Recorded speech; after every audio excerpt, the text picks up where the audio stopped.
Friends, welcome to APCC competition centre. Friends, हम लोग आज डिस्कस करने वाले हैं सेट नंबर 4 को, जो हमने बिहार शिक्षक भर्ती 2023 के लिए एक नई पुस्तक आई है प्लेटफॉर्म की, उससे हमने लिया है। तो आइए हम लोग शुरू करते हैं सेट नंबर 4 को। फ्रेंड्स, आप देख पा रहे होंगे, ये है मेरा सेट नंबर 4 है, जो टेस्ट सीरीज हम लोग लगा रहे हैं इस बिहार शिक्षक भर्ती 2023 के लिए। जो भी फ्रेंड्स है उसको देखेंगे, ये ऊपर से एक से क्वेश्चन जो दिए गए हैं, ये मैथ और रीजनिंग के क्वेश्चन दिए गए हैं, तो इसको हम लोग स्किप करते हुए आगे बढ़ेंगे और जीएस वाले सेक्शन को हम लोग शुरू करते हैं। जीएस का क्वेश्चन हम लोग लेंगे और केवल जीएस को हम लोग पूरी तरह से कवर करेंगे, और इसको हम लोग किसी बाद में वीडियो में सेक्शन को हम लोग ठीक देख सकते हैं। तो फिलहाल हम लोग जीएस वाला क्वेश्चन को हम लोग टच करने जा रहे हैं। यह फर्स्ट क्वेश्चन दिया हुआ है, 51 से हम लोग का जीएस क्वेश्चन निकल के आ रहा है। यहाँ पे देख रहे हैं, निम्न में इसका मिलान करें। दिए हुआ है कीट का, आगे दिए हुआ है कछुआ है, पक्षी कॉकरोच है, सरीसृप, चमगादड़, अष्टधारी, उल्लू। इसका राइट आंसर हो जाएगा आपको यहाँ पे देखेंगे। फिर मिलान करने पर हमें प्राप्त हो रहा है, मिलान करने पर देखते हैं एक को हम मिलान कर सकते हैं कीट को, यह आपको कॉकरोच है। यहाँ पे देखेंगे तो कीट का जो है कॉकरोच, बी से पक्षी को हम लोग करेंगे तो यह आपको डी हो जाएगा। फिर उसके बाद में सरीसृप को देखेंगे तो यह आपका कछुआ हो जाएगा, सरीसृप में कछुआ आ जाएगा, और स्तनधारी में आपका चमगादड़ हो जाएगा। अर्थात यह जो है ए आप मिलान के रूप में देखा जाए तो बी, ए का बी, तो इसका राइट आंसर जो होगा वह आप देख लीजिए, इसका ये इस तरह से राइट आंसर होगा। राइट आंसर आपका हो जाएगा ऑप्शन नंबर डी, क्योंकि यह आपको एक का बी कर रहा है, 2 का आपको डी मिलान कर रहा है, और 3 का आपको ए और 4th का सी मिलान कर रहा है, इसलिए राइट आंसर आपका डी हो जाएगा। नेक्स्ट है आपका, नीचे दिए गए विकल्पों में उस परिवर्तन को पहचानें जिसे उत्क्रमित किया जा सकता है। इसका राइट आंसर हो जाएगा आपको ऑप्शन नंबर बी, अर्थात मोम का घोल बनना, यह उत्क्रमित है। उत्क्रमित परिवर्तन वैसे परिवर्तन को बोला जाता है फ्रेंड्स, जिसको हम आगे करने के बदले पुनः पीछे बैक कर सकते हैं। जैसे बर्फ़ का जमना, इसको हम लोग बर्फ़ जमाते हैं तो द्रव से ठोस में, या ठोस से पुनः हम लोग द्रव में ला सकते हैं, तो उसको हम लोग उत्क्रमित परिवर्तन कहते हैं। तो यहाँ पे मोम का घोल भी आपको उत्क्रमित है, घोल को पुनः हम मोम में बदल सकते हैं।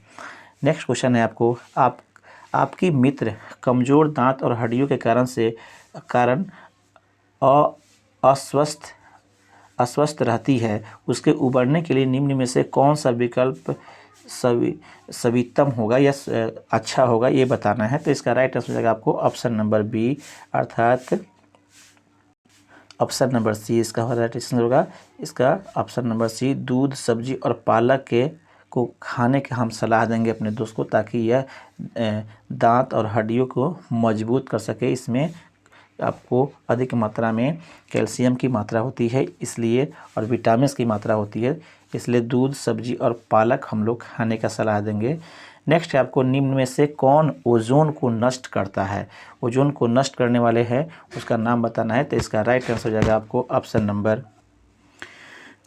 आपका हो जाएगा डी, क्लोरीन गैस जो होता है वह ओजोन को नष्ट करने के लिए यह पर्याप्त होता है, या कह सकते हैं कि ओजोन जो है क्लोरीन या क्लोरोफ्लोरोकार्बन जो होती है, इसमें ऑप्शन, तो क्लोरीन से वह बना होता है, वो नष्ट करता है ओजोन का जो सूत्र होता है O3 होता है, ये भी ध्यान में रखेंगे। और यह सूर्य से आने वाले पराबैंगनी किरण को रोकता है और हमें त्वचा जैसे कैंसर या मोतियाबिंद जैसे बीमारी से रक्षा करता है ओजोन परत, इसलिए यह काफ़ी इम्पोर्टेंट होता है ओजोन परत, इसको भी आप ध्यान में रखेंगे। नेक्स्ट क्वेश्चन है आपको, कड़वा स्वाद वाला भोजन प्राकृतिक में खाली स्थान है, कैसा है जो स्वाद में कड़वा लगे? वह उदासीन है, क्षारीय है, या क्षारक है, या अम्लीय? इसका राइट आंसर हो जाएगा आपको ऑप्शन नंबर सी, उसे हम लोग क्षारक कह सकते हैं। जो स्वाद में खट्टा कड़वा लगता है वो आपको क्षारक हो जाता है, और जो स्वाद में खट्टा लगे वह अम्लीय होता है। नेक्स्ट है आपको, खाली स्थान पदार्थों का जैव अवक्रमण कहते हैं, कौन सा होता है, ये बताना है आपको। तो इसका राइट आंसर हो जाएगा आपको ऑप्शन नंबर ए, अर्थात जैविक प्रक्रियाओं द्वारा तोड़ा जा सकता है उसे पदार्थ को जैव अवक्रमक कह सकते हैं। नेक्स्ट क्वेश्चन है आपको, हरे शैवाल हरे रंग के होते हैं क्योंकि, हरे शैवाल किस कारण से हरे होते हैं ये बताना है। तो इसका राइट आंसर हो जाएगा आपको ऑप्शन नंबर बी, क्लोरोफिल के कारण से। हरे शैवाल में क्लोरोफिल होता है। ये जितने भी पौधे हैं जो हरे दिखाई देते हैं क्लोरोफिल होते हैं, तो यह उसी श्रेणी का, पादप श्रेणी का ही आता है शैवाल, इसलिए क्लोरोफिल के कारण शैवाल का रंग हरा होता है, इसलिए B is the right answer. Next है आपको, हम जिन चीज़ों का उपभोग करते हैं इस धरती पर संसाधनों से प्राप्त किए जाते हैं, सिवाय कौन सा चीज़ है जो हम नहीं प्राप्त कर पाते हैं, सिवाय वह है हमारा सूरज का एनर्जी, सौर ऊर्जा। सौर ऊर्जा जिसका उपयोग हम पृथ्वी पर करते हैं, यह धरती पे आपको नहीं मिलता है, इसे हम लोग बाहर से प्राप्त करते हैं, दूसरे प्लेनेट से या वह सौर मंडल से हम लोग इसको प्राप्त करते हैं, इसलिए ये बता रहा है। नेक्स्ट है आपको, एक चालक के सिरों पर बैटरी जोड़ने से वोल्ट मापी का वोल्ट मीटर का पाठन 10 वोल्ट मिलता है। यदि चालक में 0.5 एम्पीयर धारा प्रवाहित होता है तो इसका प्रतिरोध क्या है, यह आपको ओम का नियम से निकाल सकते हैं। ओम के नियम से इसे हम लोग निकाल के पहले इसका राइट आंसर हम बता देते हैं। राइट आंसर हो जाएगा आपको ऑप्शन नंबर आपको B is the right answer. कैसे यह ज्ञात हुआ इसको देख लीजिए। तो हम लोग जानते हैं कि आर बराबर, फिर इसको हम लोग कर लेते हैं, फिर से आ जाइए फ्रेंड्स। आप जानते हैं कि आर बराबर प्रतिरोध बराबर होता है वी बाई आई। इस सूत्र पे आप निकालेंगे तो यह आपको निकल जाएगा 10 बाई, दिया हुआ है भी का मान यहाँ पे 10 वोल्ट दिया हुआ है और धारा का मान दिया हुआ है 0.05 दिया हुआ है। पॉइंट यहाँ पे देख लेंगे फ्रेंड 0. इसे आप जब कवर करेंगे या दशमलव ख़त्म करेंगे तो यहाँ पे 2 से कर सकते हैं और इसको कटिंग करेंगे तो कितना आएगा आपको 200 आ जाएगा। तो इसलिए आंसर राइट होगा 200 ओम इज़ द राइट आंसर होगा। फिर से देख लेंगे आप।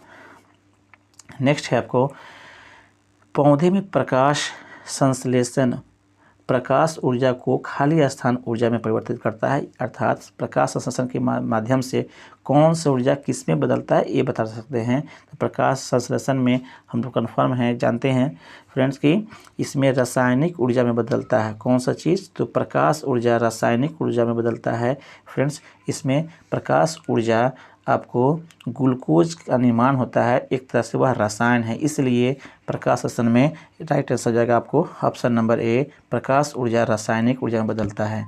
नेक्स्ट है आपको, शिशुओं के जन्म के समय निम्नलिखित में से कौन सी हड्डी नहीं होती है, इसका राइट आंसर हो जाएगा आपको ऑप्शन नंबर ए, आपको जानुका, यह हड्डियाँ नहीं होती हैं। बाकी जो है गाल, श्रेणी और कॉलर ये सब हड्डियाँ मिलती हैं, जानुका हड्डी नहीं मिलता है। नेक्स्ट क्वेश्चन आपको निम्नलिखित में से कौन सा फूल रात में खिलता है, रात में खिलने वाले फूल कौन है निम्न में से ये बताना है। तो इसका राइट आंसर हो जाएगा आपको option number A, angels trumpet जो होती है वह रात में खिलने वाला फूल होता है। नेक्स्ट क्वेश्चन है आपका,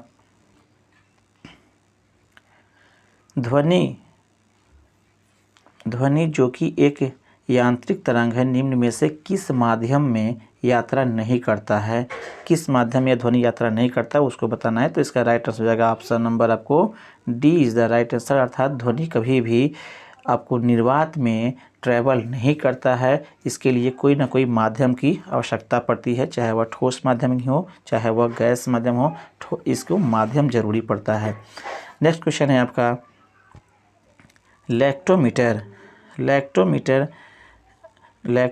हाइड्रोमीटर जहाज़ों और पनडुब्बियों को खाली स्थान के आधार पर डिजाइन किया जाता है। इसका राइट आंसर हो जाएगा आपको ऑप्शन नंबर आपको ए, अर्थात आर्किमिडीज के सिद्धांत से, चाहे वह लैक्टोमीटर या हाइड्रोमीटर जहाज़ और पनडुब्बियाँ, यह आपको आर्किमिडीज के सिद्धांत पर आपको बनाए जाते हैं, ये याद रखेंगे। नेक्स्ट है आपका, निम्न में से कौन सा एक प्राकृतिक पारिस्थितिकी तंत्र इकोसिस्टम है, इकोसिस्टम पूछा जा रहा है आपसे, या ऑप्शन दिया हुआ है आपको यहाँ पे, ऑप्शन आपका यहाँ पे बांध दिया हुआ है, बगीचा दिया हुआ है, इक्वेरियम दिया हुआ है और रेगिस्तान। इसका राइट आंसर हो जाएगा आपको ऑप्शन नंबर डी, अर्थात रेगिस्तान इज़ द राइट आंसर। निम्नलिखित में से कौन सा प्राकृतिक पारिस्थितिकी तंत्र है, ये पूछा जा रहा है इकोसिस्टम के रूप में।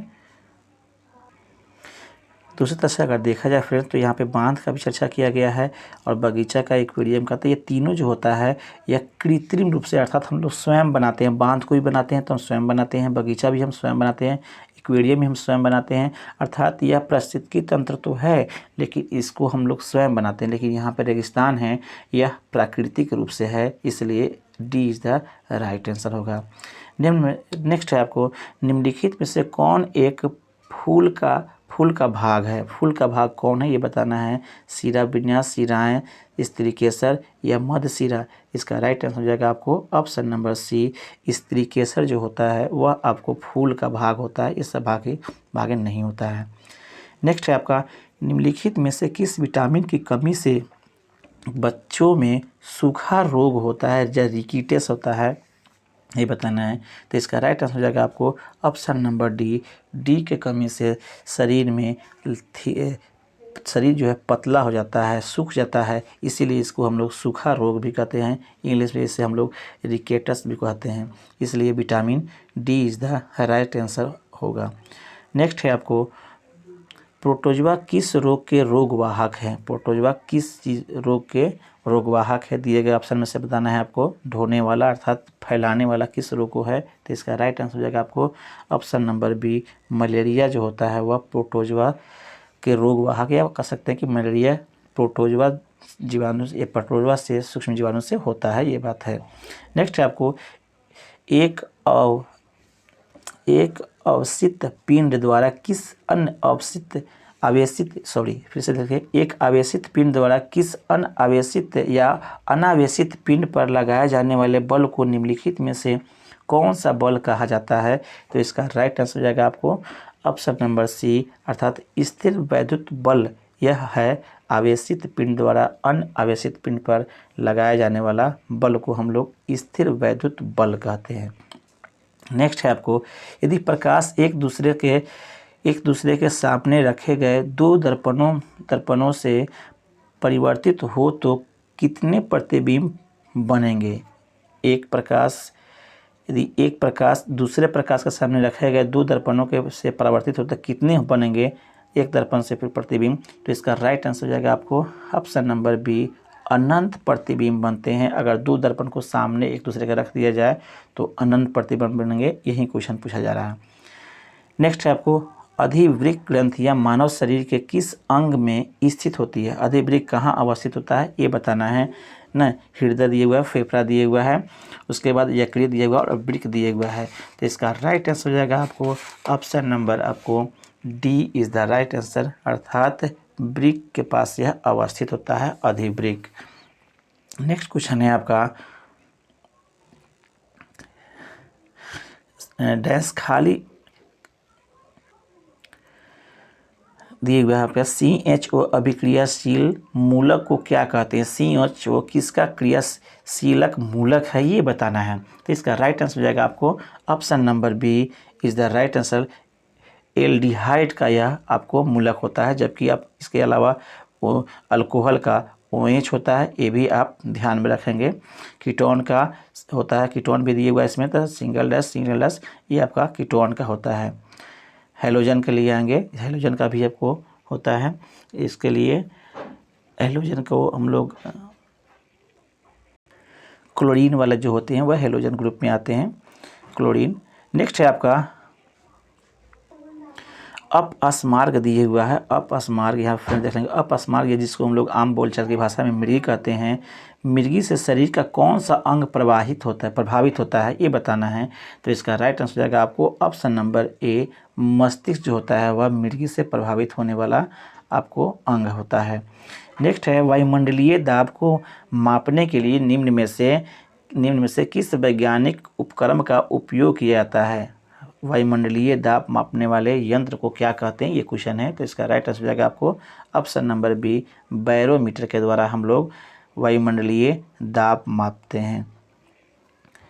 नेक्स्ट क्वेश्चन है आपका, पोआ क्रिस्टेस को समानता खाली स्थान के रूप में जाना जाता है। पावो क्रिस्टेस को किस हम लोग नाम से जानते हैं या किसका नाम है यह? तो इसका राइट आंसर हो जाएगा आपको ऑप्शन नंबर बी, अर्थात मोर को हम लोग पावो क्रिस्टेस के नाम से जानते हैं, या वैज्ञानिक इसका नाम है, ये भी कह सकते हैं। नेक्स्ट है आपका, निम्न में से क्या ठोस अपशिष्ट का जैव अपघटनीय रूप है? ठोस का इसका बताना है। इसका राइट आंसर हो जाएगा आपको ऑप्शन नंबर ए, अर्थात कंपोस्ट। फिर से इसे देख लेंगे, निम्न में से क्या ठोस अपशिष्ट का जैव अपघटनीय रूप है? The compost. ठोस पदार्थ अपघटित होकर के कंपोस्ट बनाता है, यही क्वेश्चन है आपको। नेक्स्ट है आपको, निम्नलिखित में से कौन सी ध्वनि तरंग एक विशेषता नहीं है? निम्न में से कौन सी ध्वनि तरंग की एक विशेषता नहीं है? कौन सी नहीं है तरंग के? इसका राइट आंसर हो जाएगा आपको ऑप्शन नंबर सी, अर्थात संपीड़न जो होता है वह ध्वनि तरंग की विशेषता नहीं है। आवृत्ति होती है, आयाम भी होता है और चाल भी होती है, लेकिन इसमें संपीड़न नहीं होता। ये बातें आपको बताइए यार, ये इसका विशेषता यह नहीं है, इसलिए सी इज़ द राइट आंसर होगा। नेक्स्ट क्वेश्चन है आपको यहाँ पे, निम्नलिखित में से कौन सा पदार्थ ऊर्ध्वपातन की प्रक्रिया से गुजरता है? नाइट्रोजन, सुक्रोज, आयोडीन या कैल्शियम? इसका राइट आंसर जाएगा आपको ऑप्शन नंबर सी, आयोडीन जो होती है वह ऊर्ध्वपातन प्रक्रिया द्वारा प्राप्त की जाती है, इसीलिए सी इज़ द राइट आंसर होगा। नेक्स्ट क्वेश्चन है फ्रेंड्स, नेक्स्ट क्वेश्चन आपको, ऊर्जा अंतरण के 10% नियम का प्रतिपादन किसके द्वारा किया गया था? 10% नियम का प्रतिपादन किसके द्वारा किया गया था, ये क्वेश्चन पूछा जा रहा है। इसका राइट आंसर हो जाएगा फ्रेंड्स, राइट आंसर जाएगा आपको option number C is the right answer होगा इसका, अर्थात रेमंड लिंडमैन के द्वारा इसका रेमंड लिंडमैन के द्वारा 10% नियम का प्रतिपादन किया गया था, इसलिए सी इज़ द राइट आंसर होगा। नेक्स्ट है आपको, एथेनॉल के खाली स्थान के दौरान निर्मित होता है। एथेनॉल किसके दौरान निर्मित होता है? तो इसका राइट आंसर हो जाएगा आपको ऑप्शन नंबर बी, अर्थात खमीरों में ऑक्सी श्वसन की क्रिया के द्वारा एथेनॉल का निर्माण होता है। एथेनॉल का हम लोग देखेंगे तो उसके लास्ट में OH मूलक जुड़े होते हैं, वे सभी आपको एथेनॉल होते हैं, ये भी ध्यान में रखेंगे। नेक्स्ट है आपको, फुलेरिन जिनमें से किसका अपरूप होता है? फुलेरिन किसका अपरूप होता है? तो इसको राइट आंसर हो जाएगा आपको ऑप्शन नंबर डी, कार्बन का यह अपरूप होता है। फ्रेंड्स, कार्बन का और अगर अपरूप को आपको पता होना चाहिए, हीरा भी आपको इसी का अपरूप है। हीरा भी जो है कार्बन का ही अपरूप है। इसके अलावा ग्रेफाइट का भी नाम सुनेंगे फ्रेंड्स, वो भी आपको इसी का ही अपरूप है, कार्बन का ही अपरूप है। तो इस तरह से आपको दो आपको और एक्स्ट्रा इसको जानना होगा कार्बन का अपरूप के रूप में। फ्रेंड्स, नेक्स्ट क्वेश्चन है आपका, केसिन एक प्रोटीन है जो खाली स्थान में पाया जाता है। केसिन किस में पाया जाता है यह प्रोटीन? तो इसका राइट आंसर हो जाएगा आपको ऑप्शन नंबर बी, दूध में केसिन प्रोटीन पाया जाता है। इसके अलावा फ्रेंड्स और देखेंगे, आपको याद होना चाहिए कि ग्लाइडिन प्रोटीन जो होती है वह गेहूं में मिलता है। ग्लाइडिन जो है इसका भी आपको जानना चाहिए। और जीन प्रोटीन मक्का में मिलता है, इसको भी यह क्वेश्चन पे पूछा जा सकता है एग्जाम में, तो ये दोनों भी आप इसके साथ साथ याद रखेंगे। नेक्स्ट है आपको, पीतल इनमें से किसका मिश्रण होता है? पीतल किसका बना होता है, ये बताना है। तो इसको राइट आंसर हो जाएगा आपको ऑप्शन नंबर बी, अर्थात 30% जस्ता का और 70% तांबा का आपको बना होता है आपको पीतल। फ्रेंड्स, इसके अलावा कांसा भी पूछता है, जो कि कॉपर और टीन का मिश्रण होता है, ये तो हो गया। उसके बाद सोल्डर टाँका का भी पूछता है, जो कि लीड और टीन का मिश्रण होता है, ये भी आप ध्यान में रखेंगे, ये काफ़ी पूछता है। नेक्स्ट क्वेश्चन है आपका फ्रेंड्स, निम्न में से कौन सा जीवाणु फलीदार पादपों की मूल व पर्विकाओं का निर्माण से संबंधित है? इसका राइट आंसर हो जाएगा फ्रेंड्स ऑप्शन नंबर डी अर्थात राइजोबियम।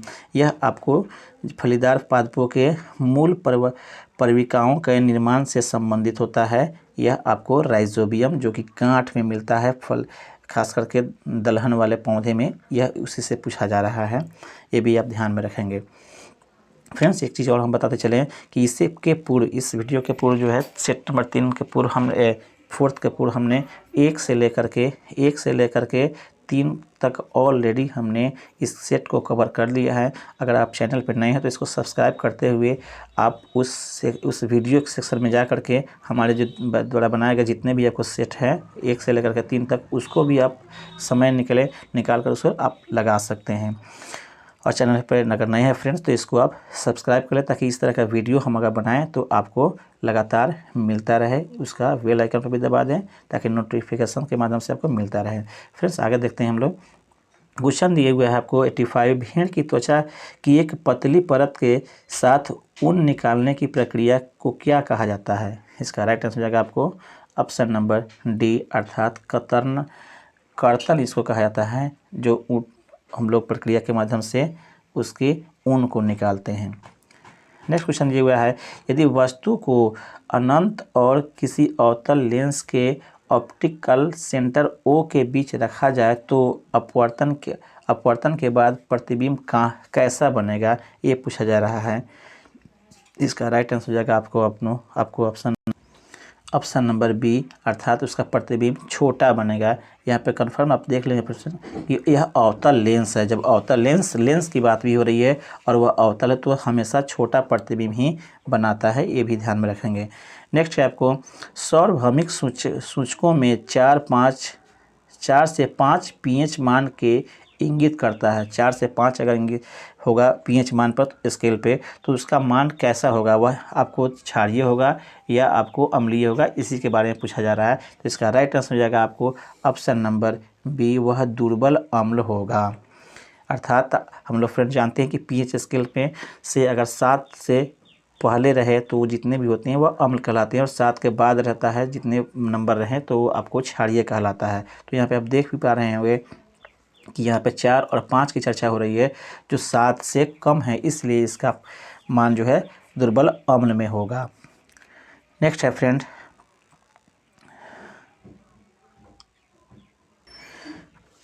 यहाँ पे क्वेश्चन नंबर दिया हुआ है आपको, गड़गड़ाहट की आवाज़ खाली स्थान की वजह से होती है। गड़गड़ाहट की जो आवाज़ होती है वह किस कारण से होती है वर्षा के समय में? तो इसका राइट आंसर हो जाएगा आपको ऑप्शन नंबर बी अर्थात ध्वनि के बादलों और भूमि जैसी कई परावर्तक सतहों से क्रमिक परिवर्तन के कारण से। अर्थात ध्वनि जो है बादल और पृथ्वी से भूमि से टकराने के बाद में बारंबार टकराती है, इस कारण से आपको गड़गड़ाहट की आवाज़ होती है, इसलिए option number B is the right answer.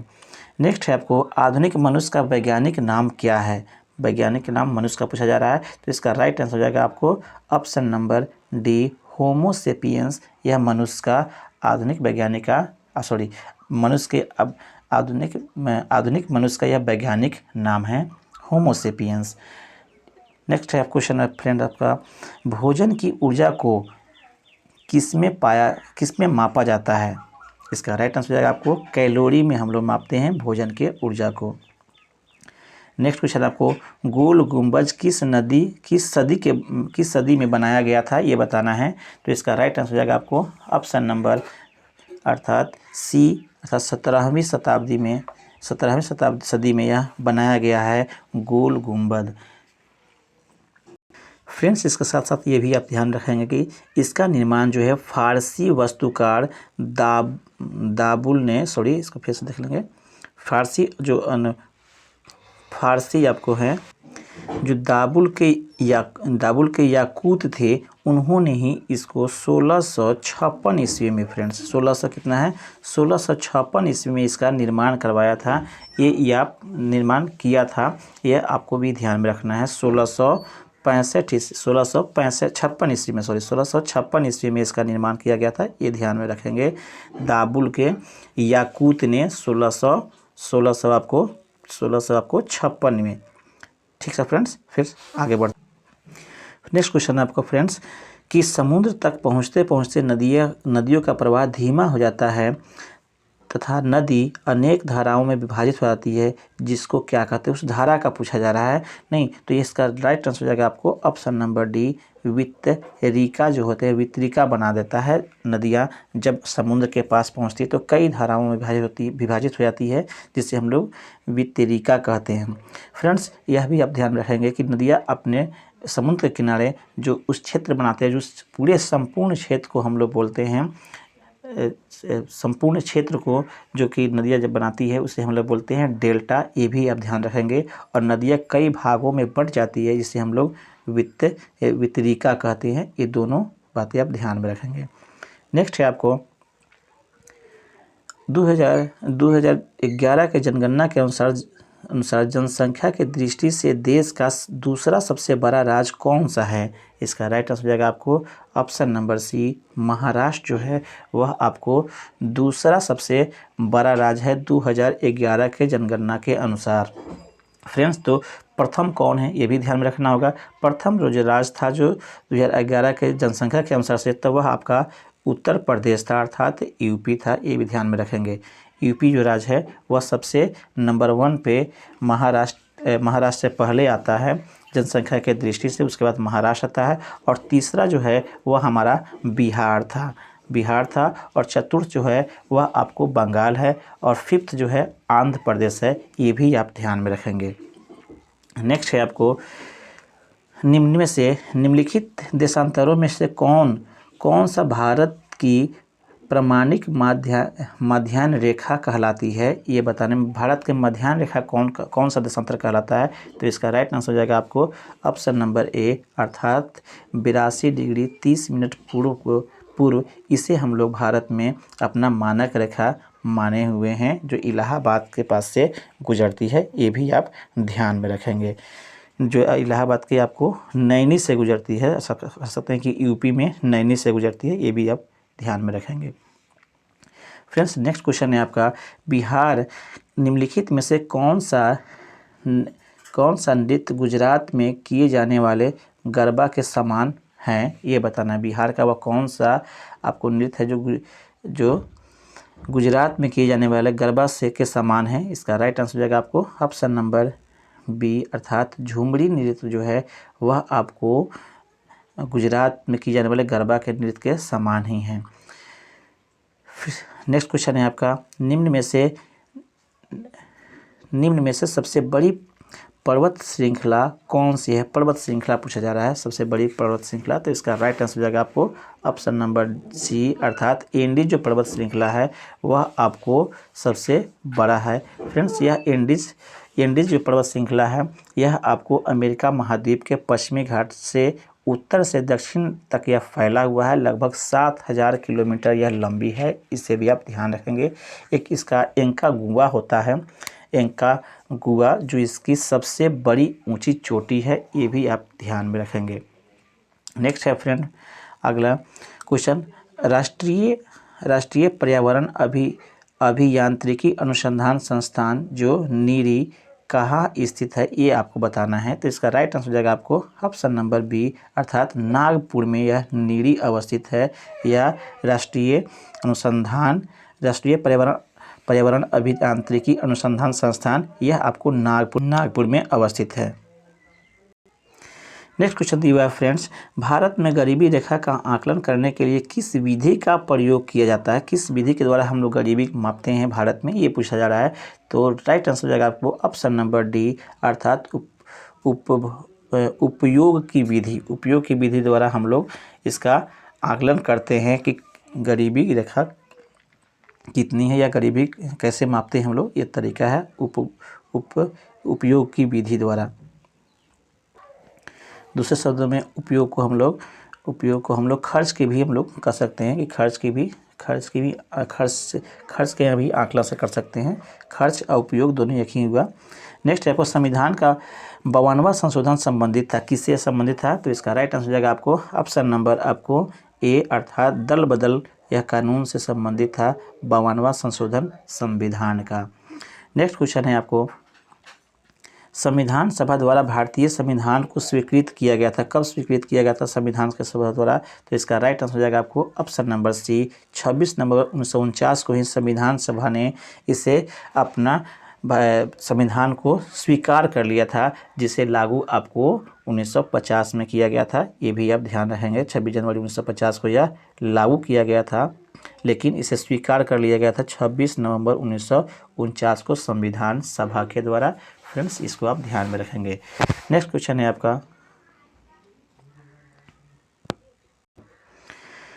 Sikkim एक राज्य बना, कब यह राज्य बना इसका सिक्किम? तो इसका राइट आंसर हो जाएगा आपको ऑप्शन नंबर डी, 36वें संविधान संशोधन के द्वारा आपको सिक्किम को एक राज्य का दर्जा दिया गया था। ये आप ध्यान में रखेंगे, जो 36वें संविधान संशोधन के द्वारा।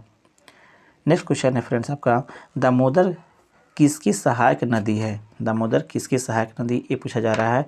तो इसका राइट आंसर हो जाएगा आपको ऑप्शन नंबर बी, अर्थात हुगली का यह सहायक नदी है, पश्चिम बंगाल में यह बहती है। ये आप ध्यान में रखेंगे। नेक्स्ट क्वेश्चन है आपका, नेक्स्ट क्वेश्चन है फ्रेंड्स, गौतम बुद्ध के समय का प्रसिद्ध वैद्य जीवक किसके दरबार में रहते थे? तो इसका राइट आंसर हो जाएगा आपको ऑप्शन नंबर ए, बिंबिसार के दरबार में जीवक आपको वैद्य रहते थे। फ्रेंड्स, आपको याद होगा कि जब ये गौतम बुद्ध बीमार थे तो उनके सेवा करने के लिए जीवक ही आपको वैद्य बिंबिसार के द्वारा भेजा गया था। ये भी आप ध्यान में रखेंगे। नेक्स्ट आपको, नैनार कौन थे? इसका राइट आंसर हो जाएगा आपको ऑप्शन नंबर ए, नैनार शैव धर्म के से संबंधित थे। ये आप ध्यान रखेंगे। नेक्स्ट क्वेश्चन है आपका, गुप्त काल में किस धातु के सर्वाधिक सिक्के जारी किए गए थे, ये बताना है। तो इसका राइट आंसर हो जाएगा आपको ऑप्शन नंबर ए, सोना का सिक्का सबसे अधिक जारी किए गए थे। ये भी ध्यान में रखेंगे। नेक्स्ट है आपको, सबसे पहले किसने किया था सोना का सिक्का, ये भी ध्यान रखेंगे। तो यह हिंद यूनानियों ने सोना का सिक्का सबसे पहले शुरू किया था, और सबसे अधिक किस में हुआ था? तो गुप्त काल में हुआ था। इसे आप ध्यान में रखेंगे। नेक्स्ट क्वेश्चन है फ्रेंड्स आपका,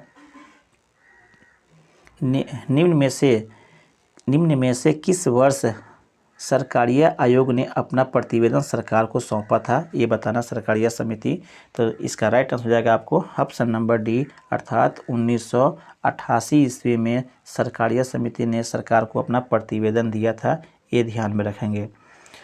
यह आपको गठन हुआ था 1983 में, ये भी ध्यान रखेंगे।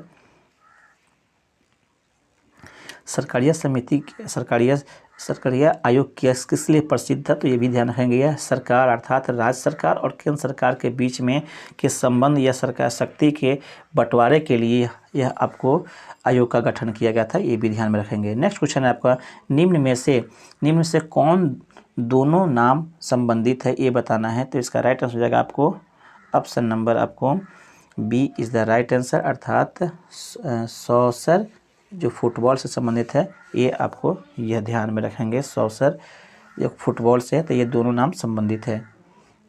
नेक्स्ट है आपको, निम्न में से संविधान के किस भाग में अंतर्राष्ट्रीय व्यापार, वाणिज्य तथा समागम का वर्णन है, ये बताना है आपको। इसका राइट आंसर हो जाएगा आपको ऑप्शन नंबर ए, अर्थात 13वें भाग में, भाग 13वें में आपको अंतर्राष्ट्रीय व्यापार, वाणिज्य तथा समागम का वर्णन है, भाग 13 में। नेक्स्ट है आपको, भारतीय संविधान के लिए किस अनुच्छेद में वस्तु एवं सेवा का परिषद जीएसटी काउंसिल का उल्लेख किया गया है? इसका राइट आंसर हो जाएगा आपको ऑप्शन नंबर सी, अनुच्छेद 279 के क में इसका वर्णन किया गया है। नेक्स्ट है आपको, सत्यशोधक समाज का स्थापना किसने किया था, ये बताना है आपको। सत्यशोधक समाज की स्थापना किसने किया था? इसका राइट आंसर हो जाएगा आपको ऑप्शन नंबर ए, ज्योतिबा फुले ने सत्यशोधक समाज की स्थापना किया था। ये याद रखेंगे, जो कि 1883 ईस्वी में। ये भी आप ध्यान रखेंगे, कब? 1873 ईस्वी में, 1873 ईस्वी में किए थे। जबकि 1924 में एक बहिष्कृत समय सहकारी बहिष्कृत समाज का स्थापना किसने किया था, ये भी पूछता है। तो 1924 ईस्वी में डॉक्टर BR अम्बेडकर ने किया था, ये भी ध्यान में रखेंगे। नेक्स्ट है आपका, किसने 1840 के करीब कुक्का आंदोलन का आरंभ किया था। इसका राइट आंसर हो जाएगा आपको ऑप्शन नंबर ए, अर्थात भगत जवाहर मल ने 1940 में कुक्का आंदोलन का आरंभ किया था, ये ध्यान में रखेंगे।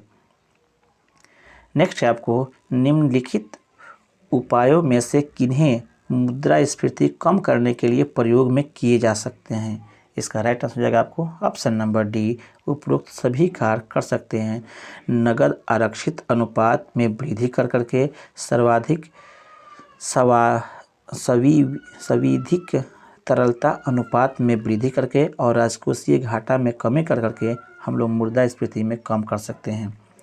नेक्स्ट आपको, किस बौद्ध सन्यासी के प्रभाव में आकर अशोक ने बौद्ध धर्म स्वीकार किया, बौद्ध धर्म के अनुयायी बना था या स्वीकार किया था, ये बताना है। तो इसका राइट आंसर हो जाएगा आपको ऑप्शन नंबर ए, अर्थात उपगुप्त के विचारों को सुनकर या उपगुप्त के बातों को सुन करके इन्होंने, अशोक ने बौद्ध धर्म स्वीकार किया था। नेक्स्ट है आपको, इंडिया हाउस कहाँ अवस्थित है। इसका राइट आंसर हो जाएगा आपको ऑप्शन नंबर सी, लंदन में इंडिया हाउस आपको अवस्थित है, जिसकी स्थापना 1905 ईस्वी में हुई थी, ये भी ध्यान रखेंगे। 1905 ईस्वी में श्यामजी कृष्ण वर्मा ने किया था, इसे भी आप ध्यान में रखेंगे। श्यामजी कृष्ण वर्मा ने इंडिया हाउस की स्थापना लंदन में किया था। नेक्स्ट है आपको, निम्नांकित भारत के किस राज्य में सर्वाधिक रामसर साइट अवस्थित है। रामसर साइट, ये बहुत ही इंपॉर्टेंट क्वेश्चन है, रामसर साइट पूछा जाता है। तो इसका राइट आंसर हो जाएगा आपको ऑप्शन नंबर सी, उत्तर प्रदेश में सबसे अधिक रामसर साइट उपस्थित हैं, ये ध्यान में रखेंगे। यहाँ पे कितने रामसर साइट हैं, तो याद रखेंगे 10 जो है रामसर साइट आपको उत्तर प्रदेश में है। नेक्स्ट है आपको, छाया मंत्रिमंडल किसकी प्रशासनिक व्यवस्था की विशेषता है। छाया मंत्रिमंडल, यह पूछा जा रहा है किसकी प्रशासनिक व्यवस्था की विशिष्टता है। तो इसका राइट आंसर हो जाएगा आपको ऑप्शन नंबर डी, ब्रिटेन का। नेक्स्ट है आपको, एशियाटिक सोसाइटी ऑफ बंगाल के संस्थापक थे। कौन है एशियाटिक सोसाइटी के संस्थापक। इसका राइट आंसर हो जाएगा आपको option number D, Sir William Jones जो थे वह एशियाटिक सोसाइटी ऑफ बंगाल के संस्थापक थे। नेक्स्ट क्वेश्चन है आपका, मीरात उल सैयद अखबार मीरात उल सैयद अखबार को प्रकाशित करवाए थे, किसने करवाए थे। तो इसका राइट आंसर हो जाएगा राजा राम मोहन राय ने इसको प्रकाशित करवाए थे। नेक्स्ट क्वेश्चन आपको, फिनिक्स फॉर्म की स्थापना निम्नलिखित में से किस व्यक्ति ने किया था। फिनिक्स फॉर्म का, तो इसका राइट आंसर हो जाएगा आपको ऑप्शन नंबर ए, महात्मा गांधी ने फिनिक्स फॉर्म की स्थापना की थी, ये आप ध्यान में रखेंगे। नेक्स्ट क्वेश्चन आपको, निम्न में से किस अधिवेशन के लिए कांग्रेस ने पहली बार एक महिला को अध्यक्ष चुना था। इसका राइट आंसर हो जाएगा आपको ऑप्शन नंबर ए, अर्थात कलकत्ता अधिवेशन जो 1917 ईस्वी में हुआ था, इसमें आपको पहली बार महिला अध्यक्ष को चुना गया था, ये ध्यान रखेंगे। और उस महिला का नाम था आपको एनी बेसेंट, ये भी आप ध्यान में रखेंगे। नेक्स्ट क्वेश्चन है आपको, भारत में स्थित प्रमुख मत्स्य गृह पोताश्रय कहाँ अवस्थित है। इसका राइट आंसर हो जाएगा आपको ऑप्शन नंबर बी, कोचीन में यह अवस्थित है, मत्स्य ग्रहण पोताश्रय। नेक्स्ट है आपको, टैंगा वन में कौन से वृक्ष होते हैं। टैंगा वन में कौन सा वृक्ष है, ये पूछा जा रहा है। तो इसका राइट आंसर हो जाएगा आपको ऑप्शन नंबर बी, मृदु काष्ठ वृक्ष जो होते हैं वह टैंगा वन में मिलने वाले वृक्ष हैं। नेक्स्ट है आपको, प्रथम स्टेटस में कौन आते हैं। इसका राइट आंसर हो जाएगा आपको ऑप्शन नंबर डी, अर्थात पादरी जो आते हैं वह प्रथम स्टेटस में आते थे। नेक्स्ट क्वेश्चन है आपको, उपराष्ट्रपति को पद से हटाने का संकल्पना प्रस्ताव कहाँ पेश किया जाता है। उपराष्ट्रपति को हटाने के लिए, तो इसका राइट आंसर हो जाएगा आपको ऑप्शन नंबर डी, अर्थात राज्यसभा के वह सभापति भी होते हैं, उसी में इसको प्रस्ताव को लाया जाता है। नेक्स्ट है आपका, लोकसभा अध्यक्ष को शपथ कौन दिलवाता है? इसका राइट आंसर हो जाएगा आपको ऑप्शन नंबर डी, इनमें से कोई आपको लोकसभा का शपथ नहीं दिलवाता है। यह शुरू में ही, और जब आपको सांसद होते हैं उसी समय इनकी शपथ हो जाती है। जब वह अध्यक्ष बनते हैं उस समय अध्यक्ष का आपको शपथ नहीं होता है, ये भी ध्यान में रखेंगे। नेक्स्ट है आपको भारत में उच्च न्यायालय की संख्या कितनी है, ये पूछा जा रहा है भारत में। तो इसका राइट आंसर हो जाएगा आपको ऑप्शन नंबर डी, अर्थात 25। नेक्स्ट है आपको भारतीय पर्यटन विकास निगम की स्थापना कब हुई थी, ये बताना है। तो इसका राइट आंसर हो जाएगा आपको ऑप्शन नंबर सी, अर्थात 1966 ईस्वी में इसकी स्थापना हुई है, ये ध्यान रखेंगे।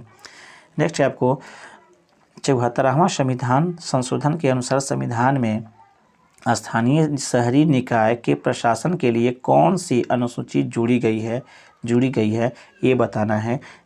कौन सी अनुसूची जुड़ी गई है? तो इसका राइट आंसर हो जाएगा आपको ऑप्शन नंबर डी, अनुसूची 12 जो है जुड़ी गई है, ये ध्यान में रखेंगे। नेक्स्ट क्वेश्चन है आपको भारत में ग्रैंड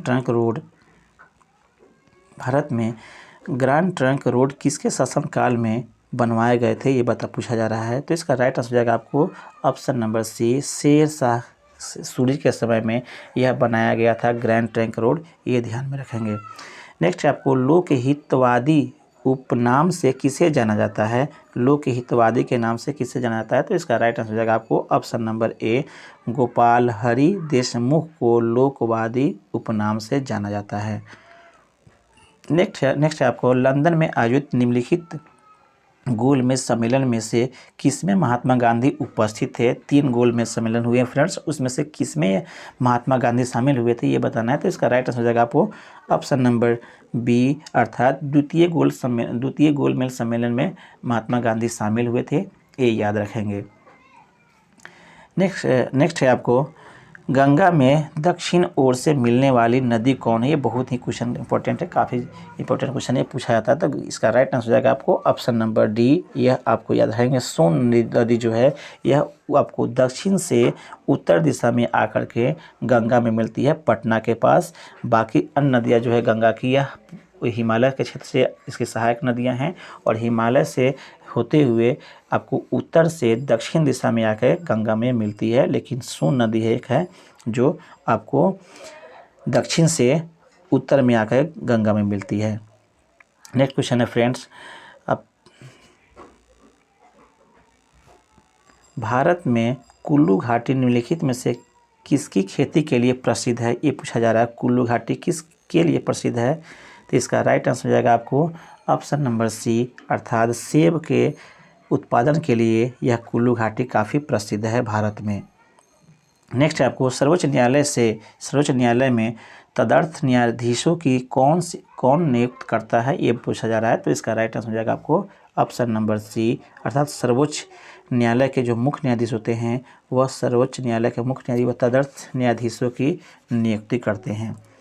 नेक्स्ट है आपको विजयनगर निम्नलिखित में से किस नदी के तट पर अवस्थित है, ये पूछा जा रहा है। तो इसका राइट आंसर हो जाएगा आपको ऑप्शन नंबर डी, अर्थात तुंगभद्रा नदी पर विजयनगर आपको अवस्थित है।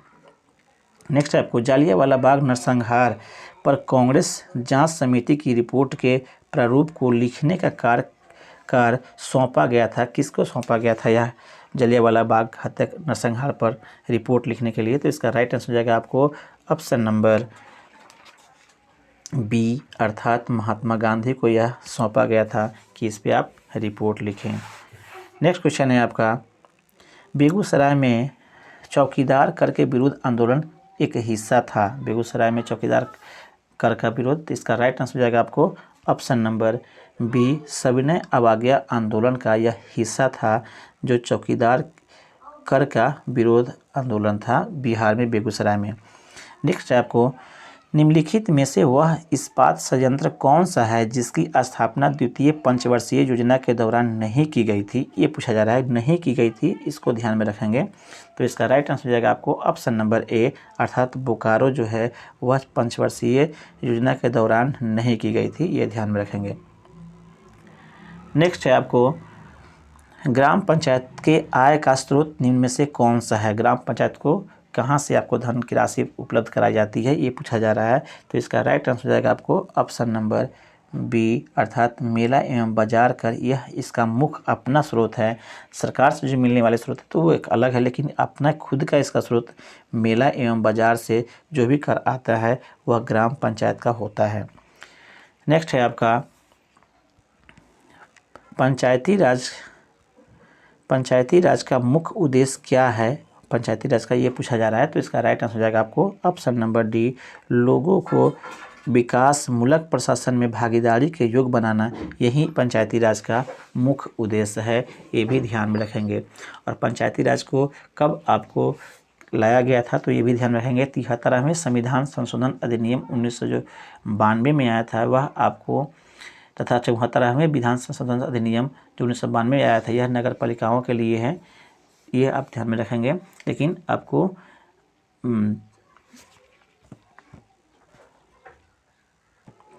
73वें संविधान संशोधन के द्वारा पंचायती राज की स्थापना हुई थी, ये बात ध्यान में रखेंगे। नेक्स्ट क्वेश्चन है आपका, school to startups igniting young minds to innovate 2023 के किस दिवस की थीम है, या किसके दिवस की थीम है, किसका थीम है, ये पूछा जा रहा है। तो इसका राइट आंसर हो जाएगा आपको ऑप्शन नंबर ए, राष्ट्रीय प्रौद्योगिकी दिवस का यह थीम है। इसे आप स्वयं फिर देख लेंगे, ये थीम याद ही कर लेंगे। नेक्स्ट है आपको, my life is a comrade पुस्तक किसकी आत्मकथा है। तो इसका राइट आंसर हो जाएगा आपको ऑप्शन नंबर सी, के शैलजा का यह आत्मकथा है, my life is a comrade. Next है आपको, कोल इंडिया लिमिटेड का नया CMD किसे नियुक्त किया गया है, ये पूछा जा रहा है। तो इसका राइट आंसर हो जाएगा आपको ऑप्शन नंबर बी, अर्थात पुलावरपू मल्लिकार्जुना प्रसाद को इसका नया CMD नियुक्त किया गया है कोल इंडिया का। नेक्स्ट है आपका, नास्कॉम का नया चेयरमैन किसे नियुक्त किया गया है, ये पूछा जा रहा है। नहीं, तो इसका राइट आंसर हो जाएगा आपको ऑप्शन नंबर डी, अनंत महादेवरी को इसका नया चेयरमैन नियुक्त किया गया है। नेक्स्ट कुछ आपको, राष्ट्रीय पंचायती राज दिवस किस तिथि को मनाया जाता है, ये पूछा जा रहा है। तो इसका राइट आंसर हो जाएगा आपको ऑप्शन नंबर बी, 24 अप्रैल को राष्ट्रीय पंचायती राज दिवस मनाया जाता है। नेक्स्ट क्वेश्चन है आपका फ्रेंड्स,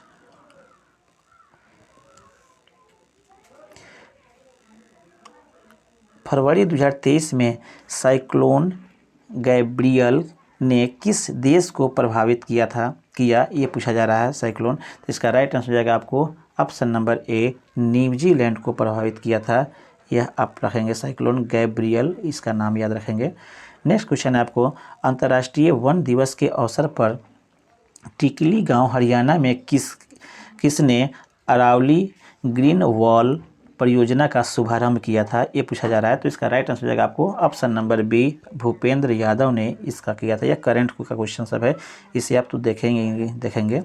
नेक्स्ट आपको, ऑस्कर 2023 में किस फिल्म के गाने नाटू नाटू ने सर्वश्रेष्ठ मूल गीत का पुरस्कार जीता है। तो इसका प्रशस्ति जानते ही हैं, ऑप्शन है इसका राइट आंसर हो जाएगा आपको ऑप्शन नंबर ए, RRR जो आई है, राजमौली की फिल्म है यह काफ़ी प्रसिद्ध भी है, इसने आपको नाटू नाटू जीता था, इसलिए A is the right answer होगा। नेक्स्ट क्वेश्चन है आपको, भारतीय क्रिकेट टीम का नया किट स्पॉन्सर किस कंपनी को दिया, किट बनाने के लिए किससे कंपनी को यह स्पॉन्सर दिया गया है, ये पूछा जा रहा है। तो इसका राइट आंसर हो जाएगा आपको ऑप्शन नंबर बी, अर्थात एडिडास को दिया गया है। लास्ट क्वेश्चन है फ्रेंड्स आपका, किस वर्ष तक पूरे भारत को डॉपलर वेदर रडार नेटवर्क से जोड़ने की घोषणा की गई है, ये भी करंट का क्वेश्चन है। इसका राइट आंसर हो जाएगा आपको ऑप्शन नंबर बी, अर्थात 2025 तक पूरे देश में यह जोड़ने की घोषणा की गई है, जो कि मौसम से संबंधित है, ये फ्रेंड याद रखेंगे। फ्रेंड्स इस तरह से यह मेरा सेट यहाँ पे कंप्लीट होता है। फ्रेंड्स अगर चैनल पर नए हैं तो चैनल को कृपया सब्सक्राइब कर लें, क्योंकि इस तरह का आपको वीडियो अर्थात इस तरह का सेट हम डेली इस चैनल के माध्यम से आपको लाएंगे, और हमें पूरा विश्वास है कि इसके द्वारा आपकी तैयारी पूरा भी होगी। इसके लिए तो अपने किसी दोस्त को भी शेयर कर सकते हैं और चैनल को सब्सक्राइब कर सकते हैं। धन्यवाद फ्रेंड्स।